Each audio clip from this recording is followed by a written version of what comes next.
Hello સૌ હરિભક્તોને જય Swaminarayan. BAPS Swaminarayan સંસ્થાના વડા પરમ પૂજ્ય મહંત સ્વામી મહારાજ 92 વર્ષની જેફ વયે દેશ વિદેશોમાં વિચરણ કરીને સત્સંગને પુષ્ટિ આપી રહ્યા છે। અક્ષર પુરુષોત્તમ ઉપાસનાને કાજે 92 વર્ષની જેફ વયે દરરોજ હરિભક્તોને પૂજા દર્શન અને આશીર્વાદ તો આપે જ છે, પણ આ ઉપરાંત પોતાના દેહનો વિચાર કર્યા વિના આજે તાપ, તડકો, વરસાદ, ગરમી અને ઠંડી જોયા વિના સંતો અને હરિભક્તોને દર્શન દઈને સત્સંગનું સુખ આપી રહ્યા છે। તાજેતર એટલે કે 6 માર્ચ 2025ના દિવસે સિડની સ્વામિનારાયણ હિન્દુ મંદિર પરિસરમાં ભવ્ય 49 ફૂટ નીલકંઠવર્ણી મહારાજની ઓસ્ટ્રેલિયાની ધાતુની સૌથી ઊંચી પ્રતિમાની મૂર્તિ પ્રતિષ્ઠા માટે થઈને સ્વામીશ્રી 50 ફૂટ ઊંચી ક્રેન પર જઈને પ્રતિષ્ઠા વિધિ કરે છે। એક બાજુ ધીરો ધીરો વરસાદ, ફૂલ વહેતો ઠંડો પવન, એમાં સ્વામીશ્રી 92 વર્ષની જેફ વયે મૂર્તિ પ્રતિષ્ઠા વિધિ ઊભા રહીને કરે છે।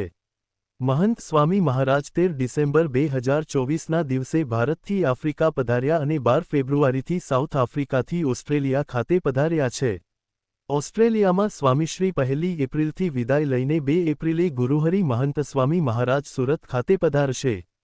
સુરતમાં આપણે સૌ જાણીએ જ છીએ કે સંસ્થાનું વિશ્વ લેવલનું અક્ષરધામ નિર્માણ કાર્ય ચાલી રહ્યું છે। સુરતથી કોણ કોણ હરિભક્તો આ વિડિયો જોઈ રહ્યા છે એ કોમેન્ટમાં જય સ્વામિનારાયણ લખીને જણાવે, અને સુરતના બીજા હરિભક્તોને અવશ્ય આ વિડિયો શેર કરજો જેથી તેઓને પણ આ સારા સમાચાર પ્રાપ્ત થાય।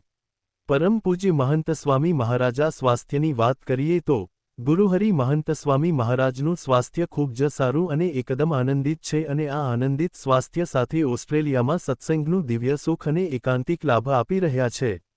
સમયાંતરે ડોક્ટર અને મેડિકલ ટીમ દ્વારા ચેકઅપ થતું રહે છે, અને સેવક સંતો દ્વારા સ્વામીશ્રીની ખૂબ કાળજીપૂર્વક સેવા કરી રહ્યા છે। આપણે સૌ અક્ષર પુરુષોત્તમ મહારાજને પ્રાર્થના કરી કે પરમ પૂજ્ય મહંત સ્વામી મહારાજ આગામી વિચરણ સુરત ખાતે એકદમ હાલમાં છે તેવા સારા સ્વાસ્થ્ય સાથે પધારે, અને તમામના હૈયા જે દર્શન કરવા માટે રાહ જોઈ રહ્યા છે તેવા દર્શન દાન આપી સર્વને સુખિયાને સુખિયા કરે એ જ પ્રાર્થના। આપણે સૌ સ્વામીશ્રીની તબિયત સારી રહે તે માટે વિશેષ તપ ઉપવાસ કરીને પૂર્ણ પુરુષોત્તમ ભગવાનના ચરણોમાં પ્રાર્થના કરીએ। સુરત સત્સંગ મંડળ એટલે બીએપીએસ સંસ્થાનું સૌથી મોટું સત્સંગ મંડળ। ગુરુહરિ મહંત સ્વામી મહારાજના વિશેષ સંકલ્પોમાંનો એક સંકલ્પ એટલે સુરત કણાદ અક્ષરધામ।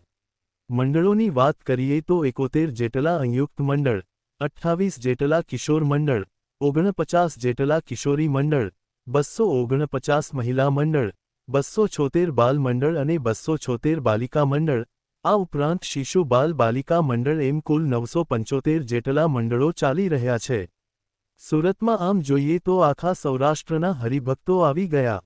તો હરિભક્તો કોમેન્ટમાં તમે સુરતના કયા મંડળમાં સભા ભરો છો જય સ્વામિનારાયણ લખીને સાથે મંડળનું નામ લખો। અને હરિભક્તો તમને સ્વામીશ્રીના આટલા સારા સમાચાર આપ્યા તો આ ચેનલને અવશ્ય સબસ્ક્રાઇબ કરીને બેલ આઇકોન જરૂરથી પ્રેસ કરી દેજો અને વિડીયોને શેર કરવાનું ભૂલતા નહીં।